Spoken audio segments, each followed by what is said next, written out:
Muy buenas tardes, nosotras somos Ana Gabriela Miranda Pinzón y Fátima Torres Muñoz y vamos a estar hablando sobre el artículo de Focardi que habla de la biomasa, producción bruta y producción neta. Espero les guste.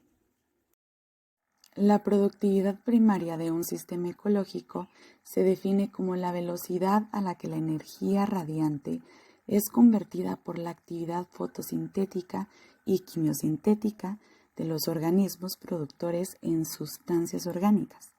De hecho, se puede decir que es la velocidad a la que las plantas pueden utilizar la fotosíntesis para producir más materia vegetal.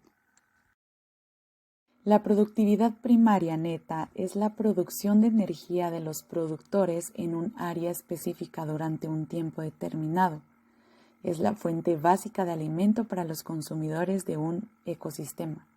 Y pues también es la velocidad a la que se almacena energía en una nueva biomasa. Células, hojas, raíces y tallos estén disponibles para su uso por parte de los consumidores. Pues se estima que el 59% de la energía central nuclear anual de la Tierra se produce pues en la Tierra y el 41% restante se produce en los océanos y pues en otros sistemas acuáticos. Los estuarios, pantanos y marismas y pues las selvas tropicales son muy productivas, pero el océano abierto, las tundras y los desiertos son los menos productivos. Aquí tenemos unos términos que necesitamos tenerlos bastante claros. La productividad primaria bruta se refiere a la cantidad de energía que es captada por los productores, guardada como materia orgánica y almacenada en un área y un tiempo determinado. Y ahora la productividad primaria neta es la cantidad total de energía captada por los productores menos la energía utilizada en la respiración celular. O sea, es la energía que se almacena en biomasa y puede ser aprovechada por otros niveles tróficos en un área y tiempo determinado. Todo lo que sucede en un ecosistema depende de la importancia inicial de energía y nutrientes por parte de los productores primarios. Estos se denominan autótrofos, que son organismos productores de su propio alimento. Cada organismo está asignado a un nivel de alimentación o nivel trófico, dependiendo si son consumidores o productores y de lo que comen o descomponen. Entonces, los productores son el primer nivel trófico. Los autótrofos son capaces de sintetizar moléculas orgánicas a partir de precursores inorgánicos y de almacenar energía bioquímica en el proceso, y son capaces de fabricar moléculas orgánicas complejas a partir de simples compuestos inorgánicos como el agua, CO2 y nutrientes, y se encuentran principalmente en tres grupos importantes. Las plantas, principalmente en ambientes terrestres, pero con algunos representantes en sistemas acuáticos. Las algas y bacterias verde-azuladas, también llamadas cianobacterias. El proceso mediante hacen todo eso es la fotosíntesis y para complementar debemos mencionar la quimiosíntesis. Algunos organismos productores, en su mayoría bacterias, pueden convertir nutrientes inorgánicos en compuestos orgánicos sin la presencia de luz solar, digamos.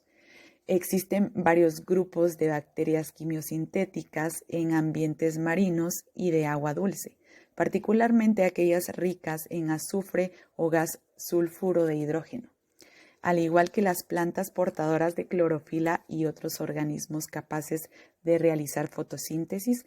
Los organismos quimiosintéticos son autótrofos. Muchos organismos solo pueden obtener su energía alimentándose de otros organismos. Estos se denominan consumidores primarios o heterótrofos, que son aquellos organismos que necesitan de otra fuente para poder alimentarse. Los consumidores primarios pertenecen al segundo nivel trófico e incluyen a los consumidores de cualquier organismo en cualquier forma: plantas, animales, microbios, incluso tejidos muertos. Hay varias clases de consumidores, dependiendo de sus fuentes de alimento. Los herbívoros se alimentan directamente de los productores y los carnívoros se alimentan de otros consumidores. Los consumidores secundarios se alimentan únicamente de los consumidores primarios y pertenecen al tercer nivel trófico. La mayoría de los consumidores secundarios son animales, pero en pocas excepciones, como la trampa para moscas de Venus, que es una planta carnívora. Los consumidores terciarios se alimentan solo de otros carnívoros. Bueno, también tenemos otros consumidores que son los omnívoros. Son consumidores que comen tanto plantas como animales. Por ejemplo, cerdos, ratas, zorros, osos, cucarachas y hasta humanos. Estos consumidores suelen cazar y matar presas vivas. Por el contrario, los llamados carroñeros se alimentan de organismos muertos que ya han sido asesinados por otros organismos o pues han muerto o de alguna forma natural, ¿va? Por ejemplo, los buitres, moscas, cuervos, hienas y algunas especies de tiburones, escarabajos y hormigas. Los descomponedores, principalmente bacterias y hongos, son consumidores que reciclan la materia orgánica en los ecosistemas al descomponer el material orgánico muerto para obtener nutrientes y liberar los compuestos inorgánicos más simples resultantes en el suelo y en el agua, donde los productores pueden absorberlos como nutrientes. Tanto los productores como los consumidores utilizan la energía química almacenada en la glucosa y otros compuestos para alimentar sus procesos de vida. En la mayoría de las células, esta energía es liberada por el proceso químico de la respiración aeróbica, que usa oxígeno para convertir los nutrientes orgánicos nuevamente en dióxido de carbono y agua. El cambio químico neto para la respiración aeróbica es el opuesto al de la fotosíntesis, que tiene lugar durante el día cuando hay luz solar disponible, mientras que la respiración aeróbica puede ocurrir durante el día o la noche. Algunos descomponedores obtienen la energía que necesitan a través de la descomposición de la glucosa en ausencia de oxígeno. Esta forma de respiración celular se le llama respiración anaeróbica o fermentación. En lugar de dióxido de carbono y agua, los productos finales de este proceso son compuestos como el gas metano, alcohol etílico, ácido acético y sulfuro de hidrógeno. La supervivencia de cualquier organismo individual depende del flujo de materia y energía a través de su cuerpo. Sin embargo, los organismos en un ecosistema sobreviven principalmente a través de una combinación de reciclaje de materia y flujo de energía unidireccional. Los descomponedores completan el ciclo de la materia al descomponer los detritos en nutrientes inorgánicos, que son utilizables por los productores. Cada tipo de organismo en un ecosistema juega un papel único en el flujo de energía y el eventual reciclaje de la materia, incluso si se alimentan de los mismos tejidos, ya sean vegetales o animales, pues como fuente de energía. No todos los organismos consumidores tienen la misma eficiencia para transformar la energía consumida en producción secundaria. Bueno, y la producción secundaria es la biomasa producida por los consumidores o los descomponedores. De los alimentos ingeridos por un consumidor, una parte se asimila a través de la pared intestinal y el resto se expulsa del cuerpo como producto de desecho. De la energía que se asimila, una parte se utiliza para la respiración, mientras que el resto se destina a la producción, que incluye tanto la producción de nuevos tejidos como la reproducción. Pirámides ecológicas. Una pirámide ecológica muestra la relación entre números, biomasas y flujos de energía que existen a nivel de comunidades. El flujo de energía también es conocido como metabolismo. Existen distintos tipos de pirámides ecológicas. Entre estas están las pirámides tróficas, pirámides de Elton, pirámides de energía y pirámides alimenticias. En la siguiente imagen se observa una pirámide ecológica de nivel trófico, en donde el productor forma la base y los sucesivos niveles tróficos forman los niveles. Como primer nivel tenemos a los descomponedores, que para la obtención de su energía degradan el material orgánico suelto por las plantas. Esto las favorece. Entonces, como siguiente nivel encontramos a los productores primarios. Entre los productores primarios y descomponedores tenemos la base. Los productores primarios son autótrofos, es decir, que obtienen su energía de manera directa al sol. Estas son las plantas fotosintéticas. Como siguiente nivel tenemos a los consumidores primarios, los cuales son heterótrofos, lo que quiere decir que para la obtención de su energía estos tienen que consumir a otros organismos. Estos son herbívoros, los consumidores primarios son herbívoros, es decir que se alimentan únicamente de los productores primarios. En el siguiente nivel tenemos a los consumidores secundarios, los cuales se clasifican como carnívoros u omnívoros, es decir, que para la obtención de su energía también tienen que alimentarse de otros organismos. Estos se alimentan de consumidores primarios y de los productores. Como siguiente nivel tenemos a los consumidores terciarios, que únicamente son carnívoros y para la obtención de su energía, estos se alimentan únicamente de otros carnívoros u omnívoros. Pirámides ecológicas de números. Los ecólogos pueden crear una pantalla gráfica llamada pirámide de números para un ecosistema, ya que implica muchos productores con no tantos consumidores primarios y muy pocos secundarios. Aquí yo les coloco un ejemplo en donde tenemos al fitoplancton como la base, ya que obtienen su energía de manera directa al sol.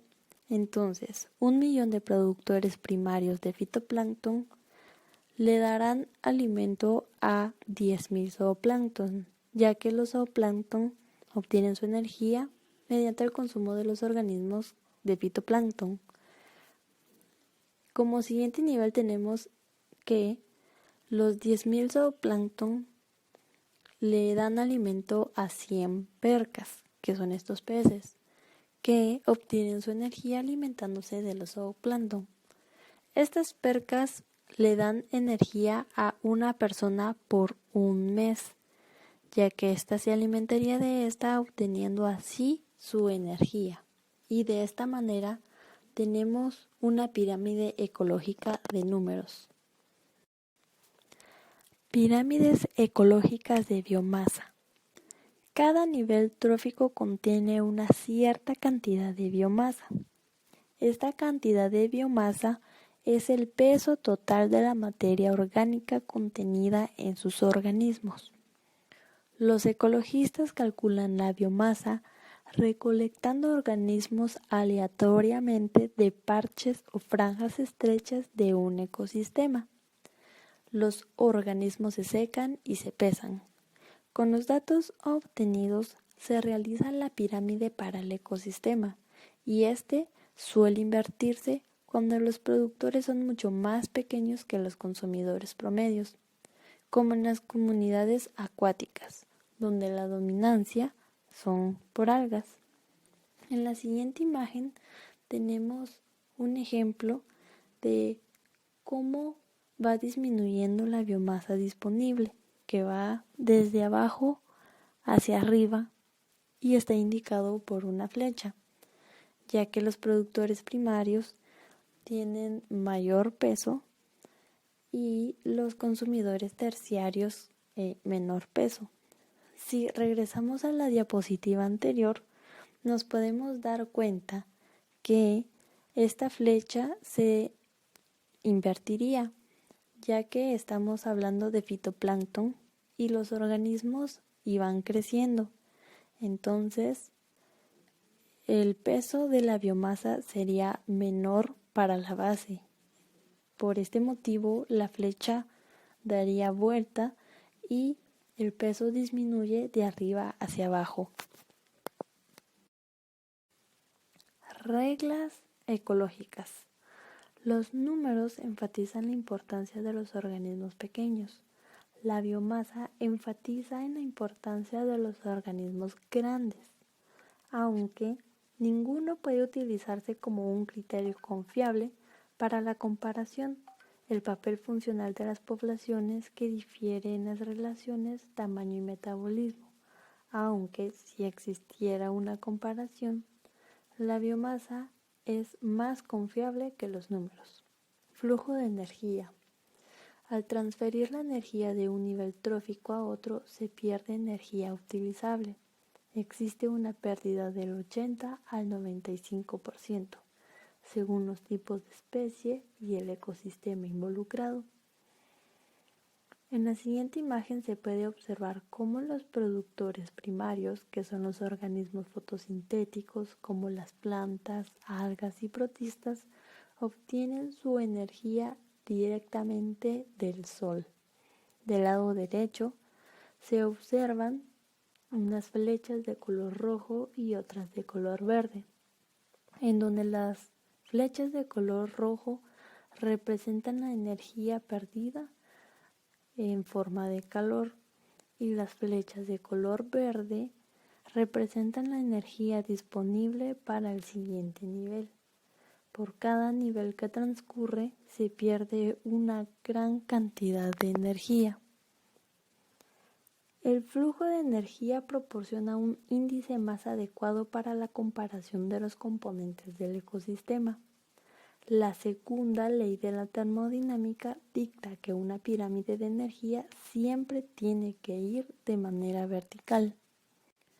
Mediante el análisis de las pirámides de energía, se puede decir que la humanidad tendría un mejor sustento si estos consumieran y obtuvieran su energía desde los niveles tróficos más bajos. Es decir, que si la humanidad empezara a consumir a los productores primarios, obtendría su energía de manera más directa, ya que consumidores terciarios, que son los carnívoros o animales, tendríamos muy poca energía, ya que la energía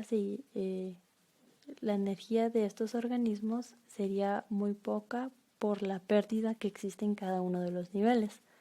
En cambio, con los productores primarios se obtiene una mayor energía, por lo cual un mayor sustento. El elemento del tiempo debe ser considerado en la cantidad de energía fijada en un tiempo dado. Por lo tanto, la productividad biológica difiere del rendimiento en términos químicos o industriales. En la industria, la reacción termina con la producción de una determinada cantidad de material, mientras que en las comunidades biológicas, el proceso de producción es continuo en el tiempo, por lo que se debe designar una unidad de tiempo, como por ejemplo la cantidad de alimentos fabricados por un día o por un año. Bueno, si bien una comunidad altamente productiva puede tener más organismos que una comunidad menos productiva, obviamente, pero esto es si los organismos de la comunidad productiva se eliminan o se entregan rápidamente. Bueno, por lo general no se puede determinar la productividad primaria de un sistema o la producción de un componente de la población simplemente contando y pesando los organismos presentes en cualquier momento. Aunque sí, la producción primaria neta se puede estimar a partir de datos de cultivo en pie, cuando los materiales vivos se acumulan durante un periodo de tiempo sin consumirse. Solo se absorbe aproximadamente la mitad de la energía radiante total del Sol y como máximo alrededor del 5% se puede convertir mediante fotosíntesis en las condiciones más favorables y en temporadas de crecimiento durante los largos días de verano hasta el 10% puede convertirse en producción bruta y desde el 65% hasta el 80% de esta energía puede permanecer como producción primaria neta durante un periodo de tiempo, periodo más o menos de 24 horas, incluso en las condiciones más favorables. Sin embargo, estas altas tasas diarias no pueden mantenerse durante el ciclo anual, ni pueden lograr rendimientos tan altos en grandes áreas de tierras agrícolas. Subsidios de energía. Las altas tasas de producción en los ecosistemas naturales y cultivados ocurren cuando los factores físicos como el agua, los nutrientes orgánicos y el clima son favorables y especialmente cuando los subsidios a la energía de afuera del sistema mejoran el crecimiento o las tasas de producción dentro de un sistema. Bueno, y entonces, ¿qué es un subsidio de energía? Un subsidio de energía es la energía secundaria que complementa el sol y permite a las plantas almacenar y transmitir fotosintatos. También puede ser el trabajo del viento y la lluvia de un bosque, la energía de las mareas en un estuario o el combustible fósil. También se puede decir que es la energía del trabajo animal o humano que se utiliza para cultivar. Al evaluar la productividad de un ecosistema, se debe considerar la naturaleza y no solo el consumo de energía resultante de las condiciones climáticas, cosecha, contaminación y otras tensiones que desvían la energía del proceso de producción, sino también los subsidios energéticos que lo mejoran.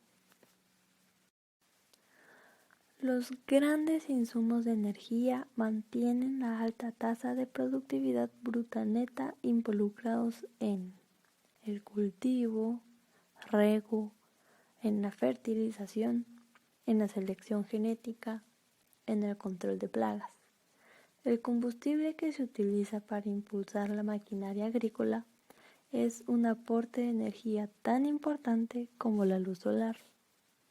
El ecologista H.T. Odum dijo: la energía de los productos agrícolas proviene gran parte de los combustibles fósiles y no del sol. Parte de los organismos consumidos son aceite vegetal. La selección genética mejora el rendimiento en los cultivos. La producción de granos ha aumentado del 50 a casi 80% durante el siglo pasado. Pero, por supuesto que la productividad bruta de los ecosistemas cultivados no supera al de los ecosistemas naturales. Sin embargo, nosotros los humanos aumentamos la productividad al interferir por medio de los subsidios de energía, por lo tanto esto aumenta la cosecha. Los factores bajo conjuntos ambientales o nivel de insumo actúan como subsidio. Bajo un nivel de insumo más alto actúa como un drenaje de energía o estrés y reduce la productividad. Como por ejemplo, las corrientes de agua tienden a ser más fértiles que los sistemas de agua estancada, pero no si el flujo es demasiado agresivo o irregular. Como otro ejemplo tenemos un suave flujo de las mareas en un estuario de manglares o arrecifes de coral, y esto contribuye a la productividad de las comunidades. Pero si las mareas son fuertes y chocan contra una costa rocosa, esto puede producir un alto drenaje de energía que reduce la productividad. Finalmente, ciertos tipos de contaminación como las aguas residuales pueden actuar como un subsidio y aumentar la tasa de productividad de un ecosistema. Pero esto solo si las aguas residuales tratadas se liberan a un ecosistema a un ritmo constante pero moderado. Si son liberadas de manera agresiva y masiva e irregular, puede destruir casi por completo el ecosistema como entidad biológica. Como consecuencia, la energía se reduce o no existe una energía. Por otro lado, si el insumo involucra energía o material utilizable, se puede mejorar la productividad u otras medidas de desempeño. Pero si el nivel de entrada de estrés es venenoso, la respuesta será negativa en cualquier nivel de entrada.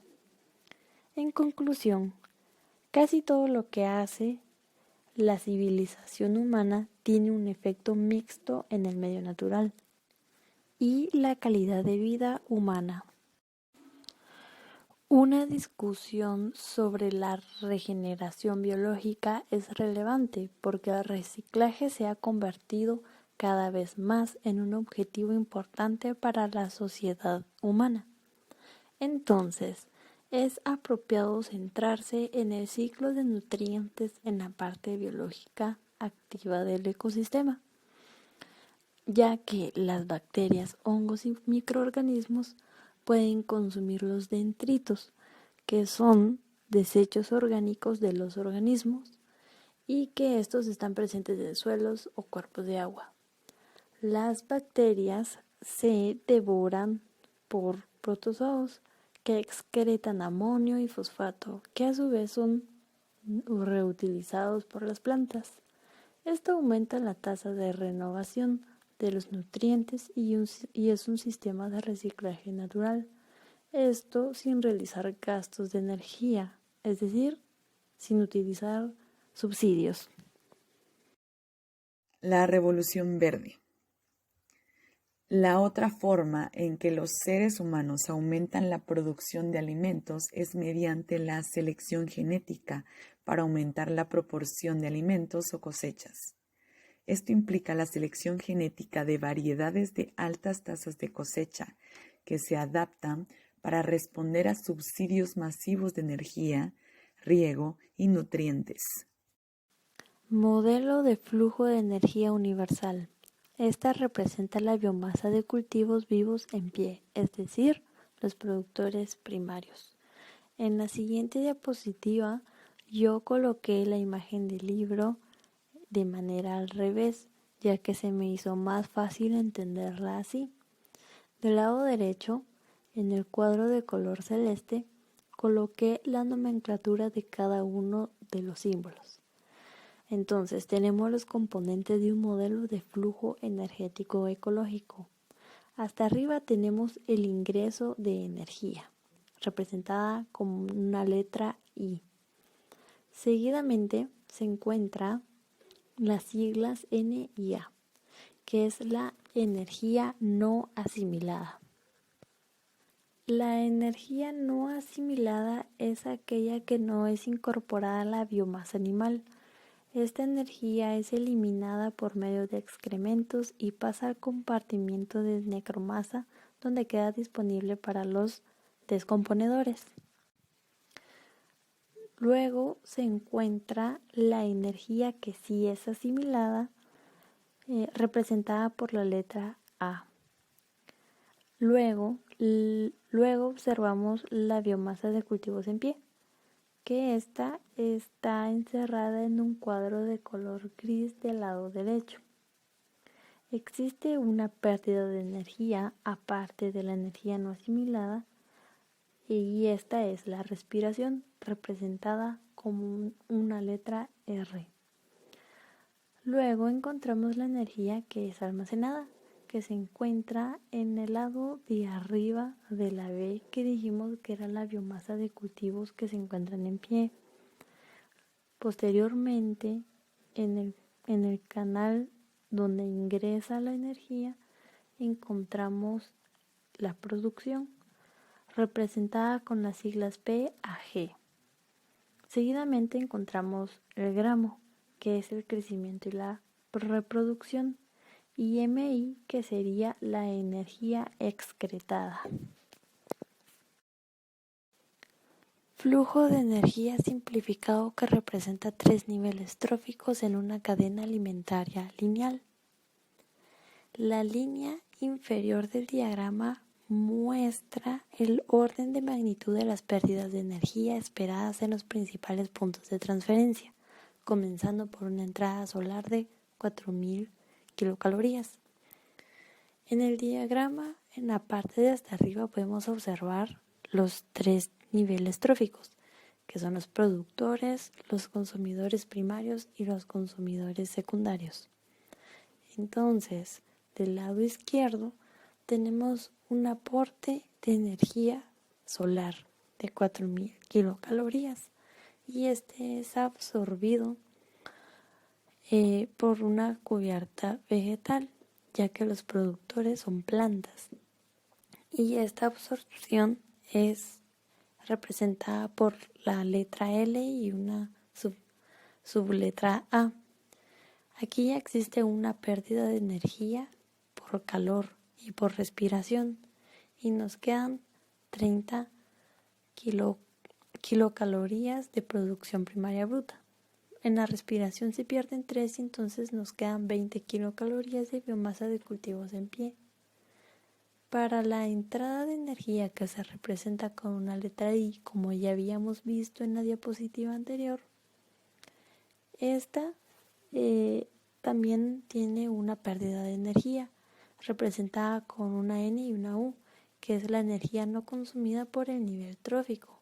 Entonces, de los 20 que teníamos, 16 son desperdiciadas, ya que no son consumidas por el nivel trófico y nos quedamos con 4.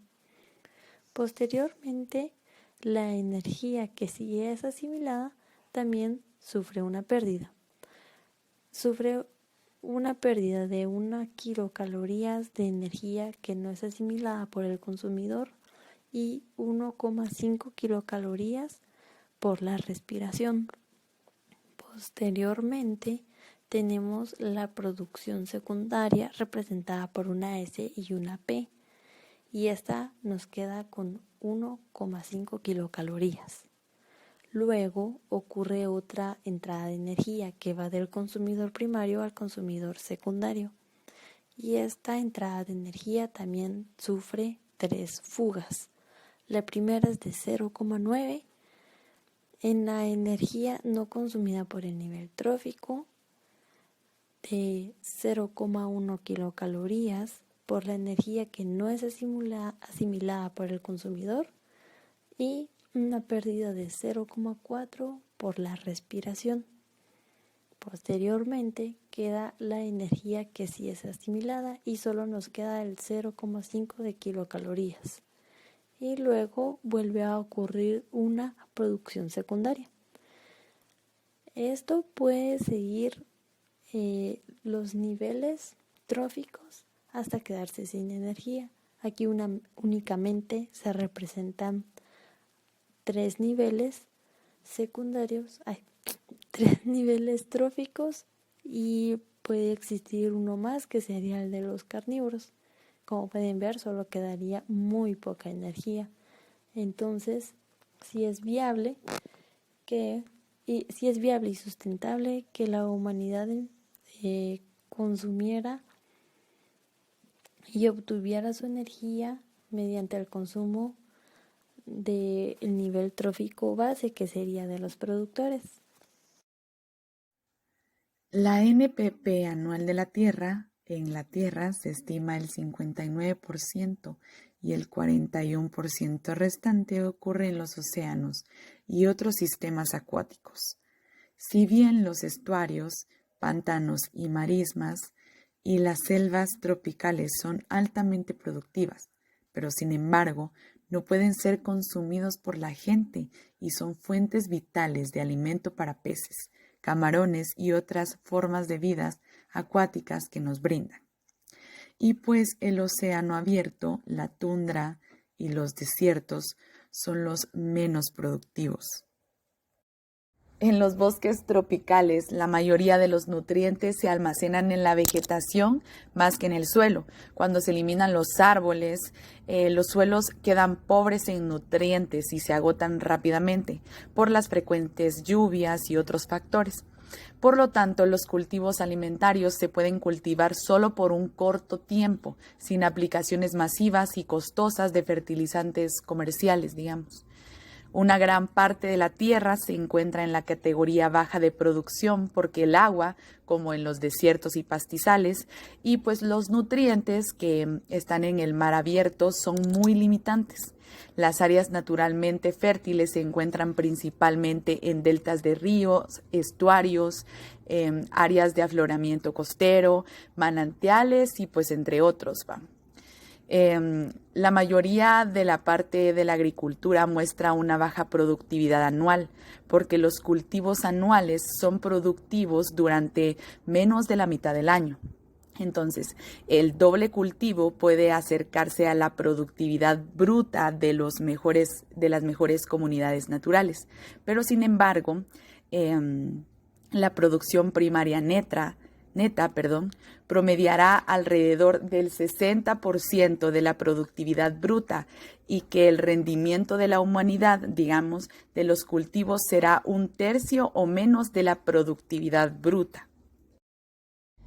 En la imagen se observa una comparación latitudinal de producción bruta anual, en donde vemos que en el centro se encuentran los estuarios, manantiales, entre otros, con una alta producción de energía, pero no son utilizados por el consumo humano. Por el contrario, en los bosques húmedos, la producción de energía es considerablemente alta a comparación de las demás áreas de la Tierra. Uso humano de la producción primaria.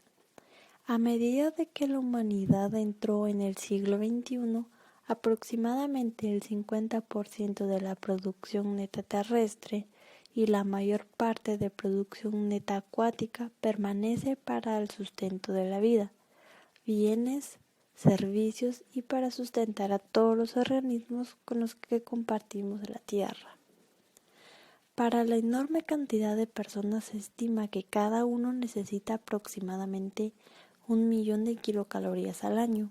Los alimentos que se estima se cosechan en todo el mundo y son inadecuados debido a la mala distribución y el desperdicio y baja calidad de proteínas. Solo el alrededor del 1% de los alimentos es proveniente del mar, dado que la sobrepesca se ha convertido en un fenómeno mundial y parece imposible obtener más alimento del mar. De hecho, la acuicultura ya es responsable de la gran parte de mariscos y pescadores en los mercados actuales. Los bosques, pastizales y la agricultura orgánica son modelos de ecosistema o de paisajes natural, no subsidiados y alimentados por la energía solar.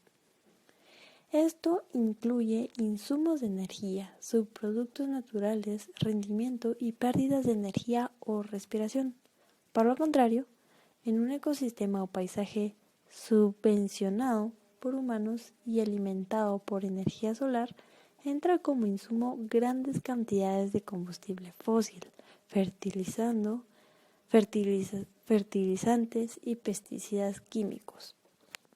Espero haya sido de su agrado nuestra presentación y muchas gracias por su atención. Si tienen alguna duda pueden realizarla ahora.